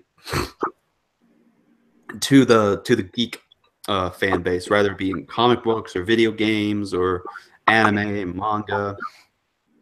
So there's a lot of decent things that they got. Like, and they even have like very interesting articles. Like they did Bible. They have a little Bible studies thing, but they have a topic that they base it on. And one of the things was the new Wonder Woman movie that came out. They ended up doing a Bible study in which they also tried to revolve around it. And then they will do certain reviews on things like video games like Injustice, and we'll try to point out, can we get a Christian theme from this or a Christian understanding of something? And some people can, and we'll try to do that. I think that's totally immoral. Well, you can say that. Because then you're trying to put your own interpretation on what the artists meant or wanted to say. Well, the thing is, that's the case, but I mean, at the That's same kind of what we do time, with a lot of different media, though. Have you ever seen when people do their essays about certain things? It's not necessarily what the author intended when it comes to certain understanding. The issue is more about because some people, for example, here's an issue in music. The song "Fade to Black" by Metallica is a song about a guy hating his life and wanting to find true bliss and peace in committing suicide. And the song ends with him saying that he'll just say goodbye as he's about to take his own life. That's what the song was about. It's a song about one going over his depression, and he figures that the true solution to ending the problems is killing yourself. And what was Metallica's, what did the fans react? They got thousands and thousands of letters from people who were suicidal saying, thank you. This song, what I got was that this is a life that, it does, think about these whole things. You're going to miss all these people. So this song prevented me from taking the action of suicide. So people kind of get like an opposite reaction of what some of these things are about, and they get a certain take on it. So I think that's the thing too, is that, well, that's great and all, but that's not what I was talking about. Right, but I mean, things like Wonder Woman, as one of the things they did, I mean, I highly doubt that the people of Wonder Woman are going to get offended and such by that. I mean, they're simply just showing a story about what the origins of Wonder Woman and her adventure in the thing. But I think at the same time, people can get certain good things like strong female roles, strong women concepts, as well as heroicism and putting trust in certain people with their actions. Like, some of the people that were on Wonder Woman's side had doubts about her intuitions on what to investigate or not, but some of the people stuck by and believed in her, regardless of the doubts and the opposition by the people in the higher ups. So I could see where they would probably come from. But again, like I said, I don't think it would be disrespectful to the people by any means. I think they would rather appreciate this positive. I would be highly offended because you're interjecting your own agenda into what I'm doing. Right. But that's the thing. You would be offended on that, but you also at the same time can't speak for some of these other people who may not feel the same way that you feel about that. Yeah, I mean, the thing with your art is that people are going to interpret it different ways. Yeah, art is subjective. for someone like me who actually does write music and also ends up here's actually, this is a really good example. Someone who actually writes music and draws and stories and stuff like that. I want to get into TV shows myself, writing for them. Somebody actually recently heard one of my songs on YouTube, and I was actually in a, what was it? It was in like a Discord call with them, or a Google. I don't know what it was, but anyways, we were talking to each other. You heard the song. There's a song of mine that the song is basically called "Have at Her," and he didn't get what that meant, and then he kind of added his own meaning to what it meant. It's like, oh, so you said "have at her," you meant like "have at her," and I going to myself in my head, that's not what I meant. That's cool. I didn't say anything about it. So it's like people are allowed to have their own interpretations of things if they want to. If they want to interpret something that way, they can. And even though that might not be like original tension with whatever the song or the piece of art with was, it's like I can still be happy that someone is able to enjoy something in their own way. Because ultimately, I can't control what people's subjective experiences of certain things are. But at the same time, it's like if they're able to enjoy it, then I mean, that's my job done. I mean, I'm an entertainer. I mean, I think you can see the same thing in the New Testament when Paul quotes pagan poetry, and he makes the connections of these poetic verses that were aimed for the worship of Zeus, and he makes the connection to Yahweh.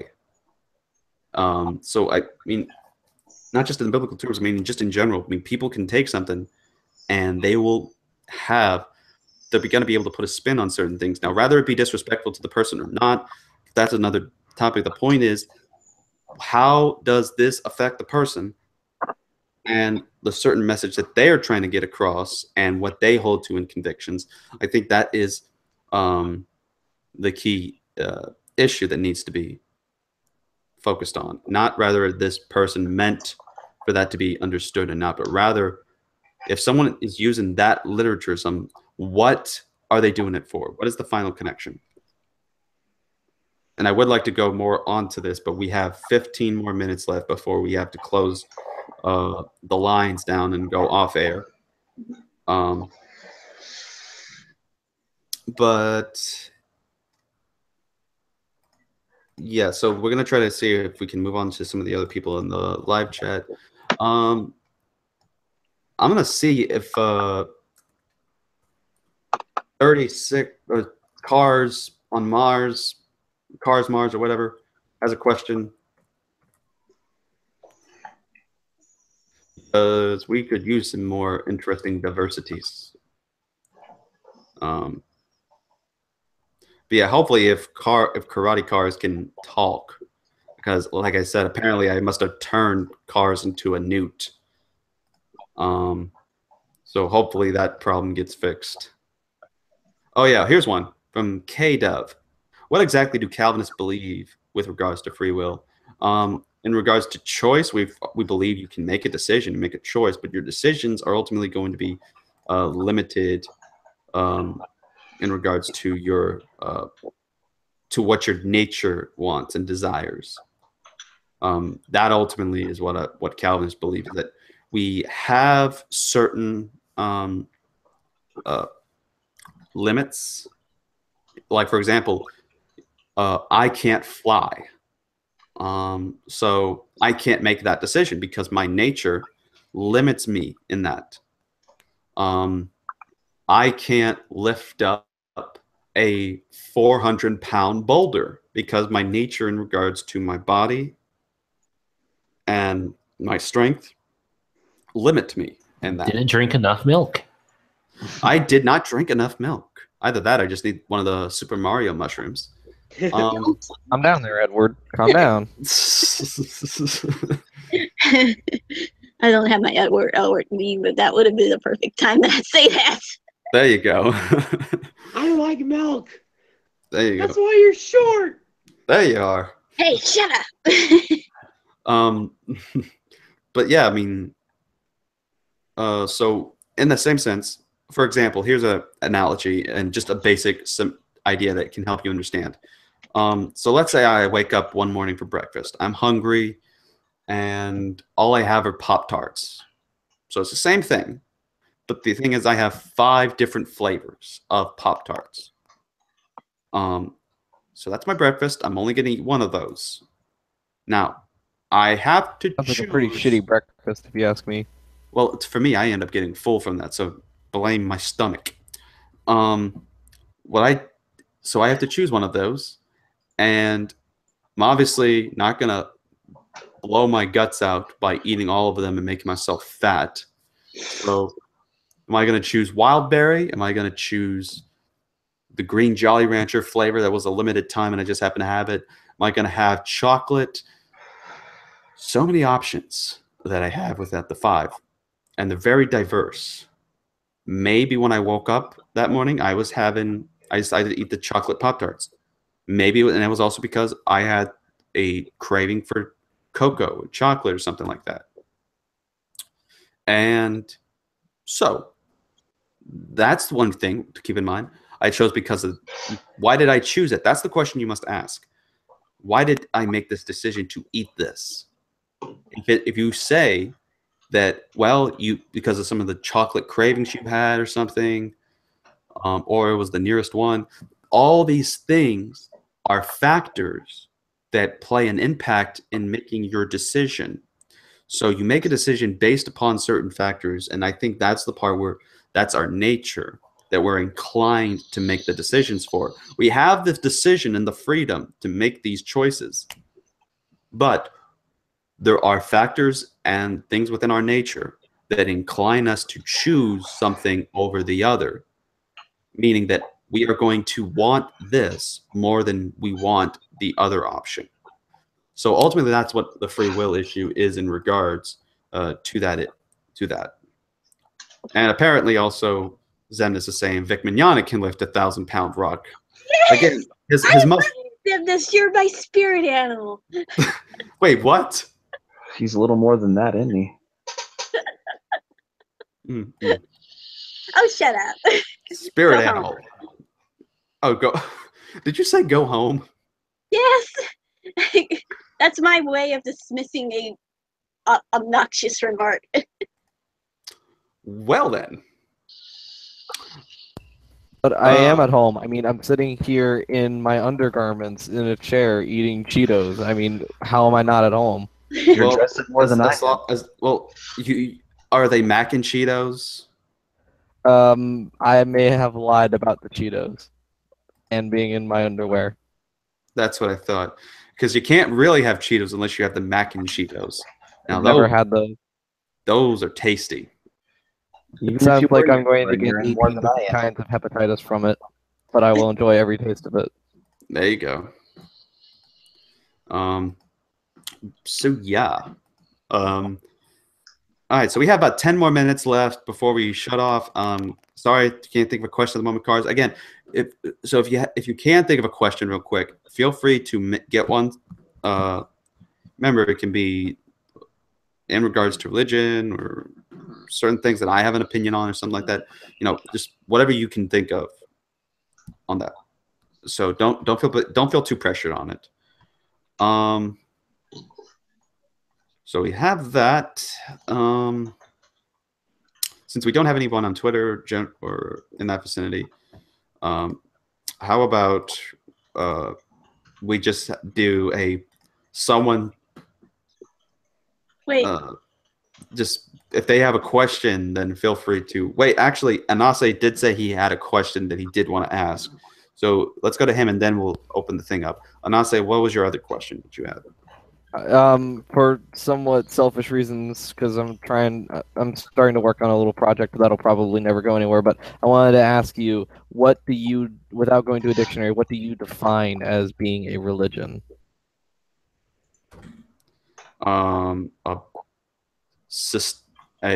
Basically a belief that is systematic, basically something that's a bit organized but not like, you know, what you have in like big buildings and organizations and such, but just something where you have a particular set of beliefs, but it's not just simply, oh, I believe in God, but there are surrounding beliefs that or sub beliefs that focus all into this particular belief. I think that's what would qualify. So, a system of organized beliefs, all of especially which, that in regards to a God. all of which surround a core belief, and the core belief being in the existence of some form of deity. Correct. So, do you think Scientology is not a religion then, or that certain sects of Buddhism do not count as religion? I mean, I think certain sects of Buddhism could probably wouldn't be counted as religion. They're just, there are some things I just consider be social movements at some of these points. But I don't know too much about Scientology to even discuss the whole thing. All I know is that Ron Hubbard has been mentioned of it, so I haven't studied too much on it. I'm more on Islam, Mormonism, and all that good stuff, as well as Seventh-day Adventists. Oh gosh. Exactly. My education of Scientology came from South Park one day. Mine too. And they really actually believe that? They put it in practice saying, yes, they actually believe that. Yeah. That's the reason that Chef left South Park, was because he was a Scientologist and was butthurt because of that episode. Yeah. Ooh. At least that's what I heard. That may or may not be true. I haven't fact-checked that, but that's what I heard. No, that is actually what happened. That is what happened. That was a classic episode. I'm gonna make love to your children. Oh my goodness. No. All right. Oh my gosh, we got confirmation now. We're gonna do Darn's deity style. Oh no. No. Oh my gosh, I found out that Penn's a pedophile. Oh my goodness. I was referencing the show. Yeah, so it's Well, how do we know on your basic worldview? It was Chef that was the Darwin's deity. That's an inside joke for some of those who aren't getting that whole thing there. We're not going to go into it because of time. But yeah, so that's what I qualify as a religion. I'm gonna go get my show started. Later, guys. Later. And I'm actually about to do what I said I was going to do. So for Cars that was watching, because I think it was that person that made the whole thing. All right. Was it? I need to check. Oh, that's going on a soundboard somewhere. Lol, says Car. Yeah, so Karate Cars. Let's see here. All right, so hopefully somebody will is still watching and hopefully getting us some more things. Who all else is still in here, by the way? Pin. I don't know what. Okay, so I'm about to leave. Yeah, that's what I'm about to say, because I'm noticing that since he's leaving to get the show started, you need to be there too. Yeah, so be sure to check it out if you guys want. See y'all later. See ya. All right. I still never found out whether or not that guy asked Vic Minonia to say something in his Edward Elric voice. Oh yeah, he didn't even respond on that thing. I have one that I wish I could do, but I'm not gonna say it on here. Oh, what, a line? Yeah, well, it's my original line. Oh, your own original line, eh? Until the after hangout, then.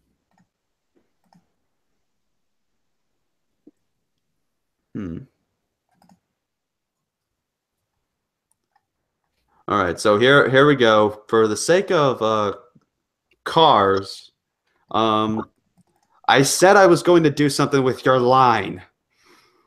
So what was Karate Cars thing? The man, the myth, the legend, CA. So what better idea would it be than to just do this? The myth, the man, the legend, Christian Anarchist. Right there. It looks like you're supporting the National Rifle Association. Indeed, I should be. Yeehaw. Oh my gosh. This is the Christian Anarchist entire thing. Christian Anarchist, you should have this entire His thing when you're true fighting colors I Pelagians. can't understand you, Christian man. You should have that up when you're fighting Pelagians. Yeah, exactly. This is the Christian Anarchist as he fights the Pelagians. And his sidekick, Christian man. This is my boomstick. I got my And- sword in my back. And that Hey. one guy in the back who just keeps randomly shitposting, Exactly. occasionally adding something useful. Yay! Right. So there you go. I hope that makes you happy. Cars. I keep trying to think about a he or she, but I don't know the gender, and I don't want to offend this person. Hashtag triggered. Exactly. I see a Neverine, so I can't even tell if that might be who I think it is. If that's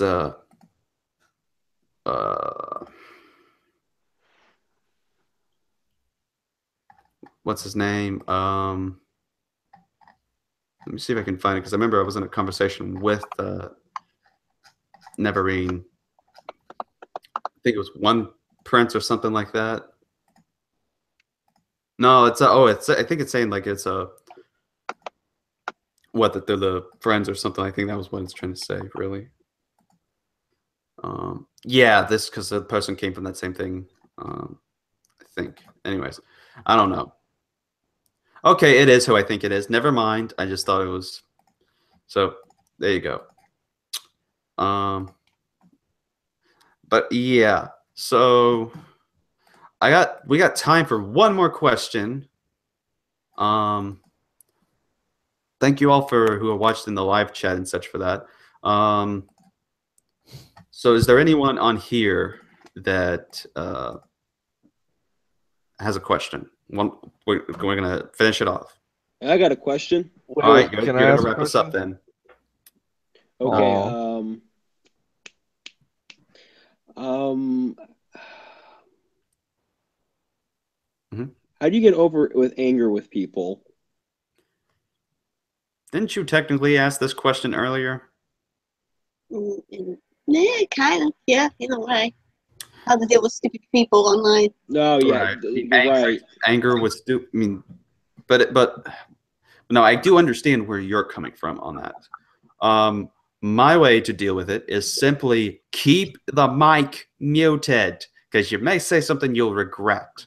Yeah, I did that before. Especially as something happens, just like, keep it in, go kwusa, komahamaha, all that kind of stuff. Just chill out.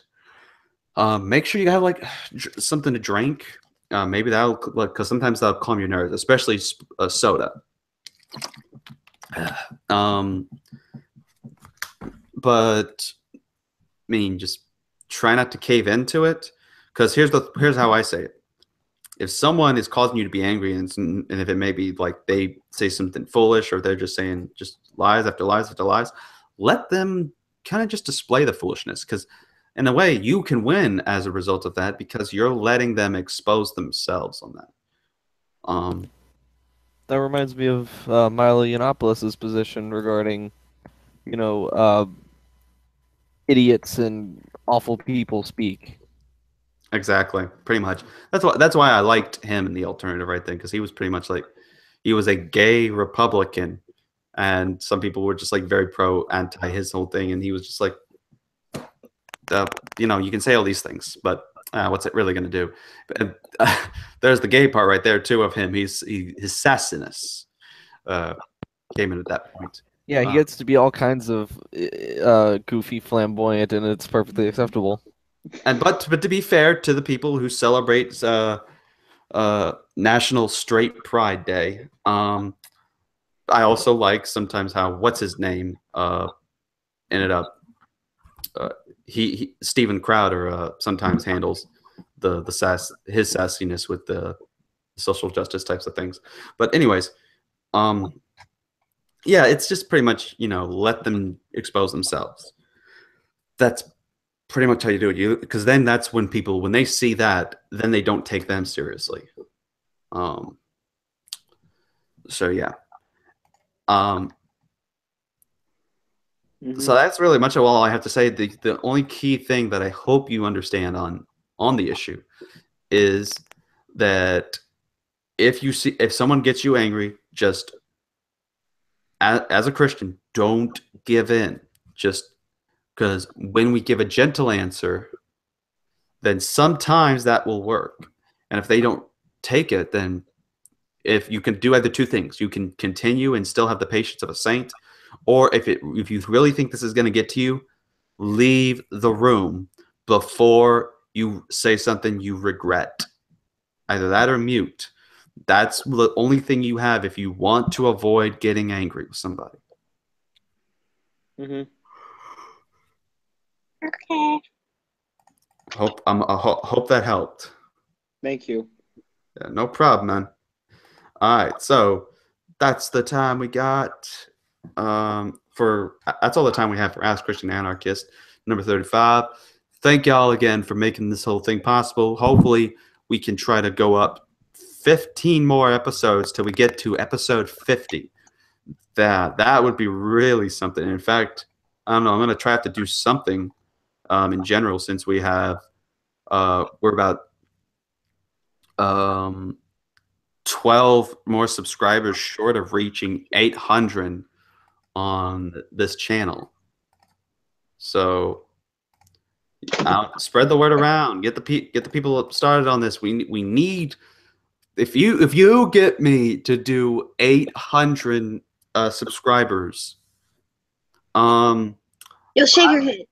I won't shave my head because that's the one thing with someone won't allow, because apparently my head's not just shaped very wrong, but also there's like some acne and boils on it, apparently, I guess. I don't know, because I do know that there's I have a flaky, scratchy head, so I do have a bit of some dry skin up there. But anybody else in here want to give me a suggestion of something to do? You're gonna wear a sombrero with You're your gonna webcam pierce your on. ears. Okay, sombrero. I'm checking suggestions that may or may not take. Okay, what were you saying, sister? You pierce your ears. Anything but that. I'm not gonna do Todd Habercorn on the whole thing. Who? Get out of my hangout. I'm kidding. I kid. Anase, what are you? Actually, you know what? Since I'm still having it live, and no, one way I will not join you in baldness. Okay, how about this? So whoever's in the live chat, quickly before we go off air, I need something to do. Rather it be about as humiliating as pouring ice cold water on me. Just something.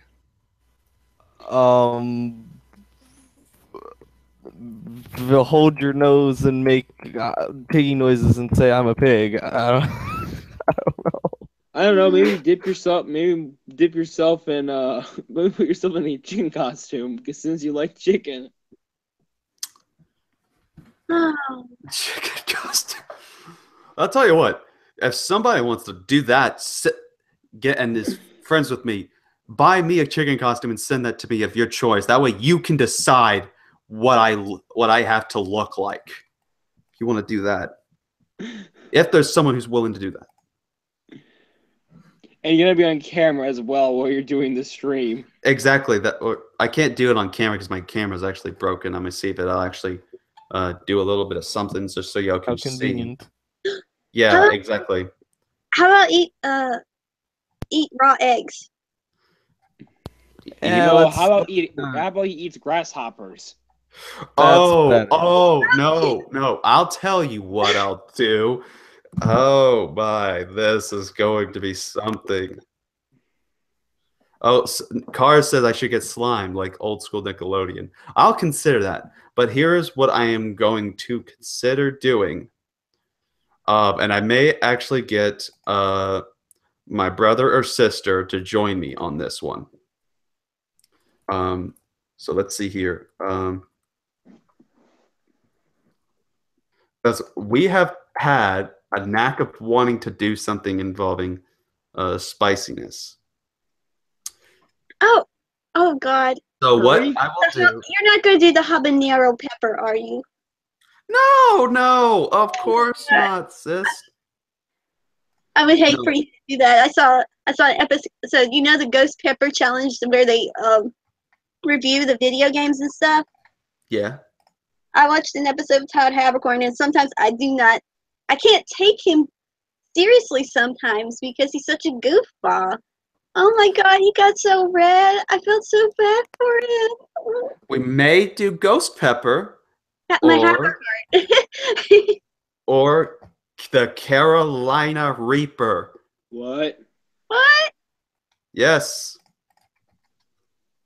Considered one of the world's hottest peppers. Where do you know? CA. We're gonna get It's a lot pretty of much milk. it ranks at on a Schofield level as 2 million, Oh God, I get and it's right below the U.S. police pepper spray on the Schofield's hotness meter. Schofield, like the Schofield Reference Bible? No, Scoville as in the spicy thing. I will slap you. But yeah, police pepper spray is on 5 million on the spicy thing, and Carolina Reaper is at 2 million. So it's somewhere there. So what? So that's a thing. We will get either a ghost pepper, because I don't know. I heard some people would like have very bad reactions to this. And then there's also either ghost pepper if we can't do Carolina Reaper, but we will mostly try getting some. It won't be like this shape though, of the little, very plushed out thing. It might be a dried up Carolina Reaper, because as I know a store in town that sells dry Carolina Reapers. It would take days to grow a plant of a Carolina Reaper, and I don't have a habit of wanting to eat those too much. So wanted to be a temporary thing. So yes, if you guys can manage to get 800 subscribers for your sake, I will go ahead and eat a Carolina Reaper.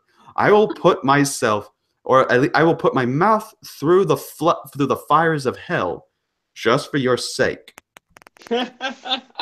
Because you at least will deserve a reward for doing your best to get me 800 subscribers. I'll do that then. All right. So spread the word and all that stuff, and spread the word about this challenge, because that is what's.